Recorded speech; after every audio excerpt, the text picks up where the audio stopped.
నరసింహ, జోష్న, కార్తీక్ వాళ్ళ ఎంగేజ్‌మెంట్‌కి వచ్చి అక్కడ గోల చేస్తూ ఉంటాడు. అది చూసిన శౌర్య అయితే చాలా భయపడిపోయి దీప దగ్గరికి వచ్చేస్తూ ఉంటుంది. ఇంతలో అక్కడ ఉన్న దీప అయితే ఏంటి ఇలా భయపడిపోతుంది పిల్ల అని చెప్పేసి అయితే అనుకుంటూ ఉంటుంది. ఇంతలో అక్కడ ఉన్న నరసింహ అయితే ఇదిగో ఇది నా కూతురే, నా కూతురుని నాకు ఇచ్చేయి అని చెప్పేసి అయితే అంటూ ఉంటాడు. ఆ మాటలు వినగానే అక్కడ ఉన్న శౌర్య అయితే ఒక్కసారిగా షాక్ అయిపోతూ ఉంటుంది.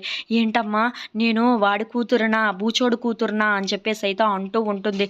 ఇంతలో అక్కడ ఉన్న కార్తీక్ అయితే ఇన్నాళ్ళు దీప ఏ విషయం శౌర్యకు తెలియకూడదు అనుకుందో ఇప్పుడు ఆ విషయమే తెలిసిపోయింది కదా అని చెప్పేసి అయితే అనుకుంటూ ఉంటాడు. ఇంతలో అక్కడ ఉన్న శౌర్య మాత్రం ఏంటమ్మా ఈ బూచోడు మా నాన్న అని చెప్పేసి అయితే అడుగుతూ ఉంటుంది. ఆ మాటలు వినగానే అక్కడ ఉన్న దీప అయితే ఏం చెప్పాలో తెలియక అలా ఆలోచిస్తూ అయితే బాధపడుతూ ఉంటుంది. ఇంతలో అక్కడ ఉన్న నరసింహ మాత్రం నేనే అని చెప్పవే ఇంకెందుకు లేటు అని చెప్పేసి అయితే అంటూ ఉంటాడు.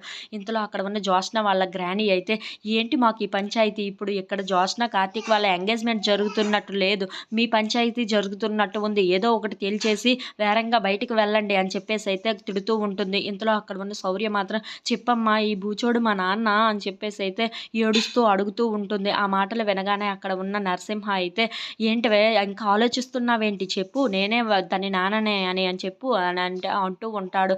ఆ మాటలు వినగానే అక్కడ ఉన్న దీప అయితే ఏంటి పిల్ల ఇలా భయపడిపోతుంది, ఇప్పుడు ఎలా చెప్పాలి ఏంటి అని చెప్పేసి అయితే ఏడుస్తూ ఉంటుంది. ఇంతలో అక్కడ ఉన్న దీప మాత్రం ఎలాగైనా చెప్పేద్దామని చెప్పి చాలా బాధపడుతూ అవును వీడే మీ నాన్న అని చెప్పేసి అయితే గట్టిగా అరుస్తూ చెప్తూ ఉంటుంది. ఆ మాటలు వినగానే అక్కడ ఉన్న నరసింహ అయితే చాలా సంతోషిస్తూ ఉంటాడు. ఇంట్లో ఉన్న వాళ్ళందరూ అయితే ఒక్కసారిగా షాక్ అయిపోతూ ఉంటారు. If you like this video please like, share.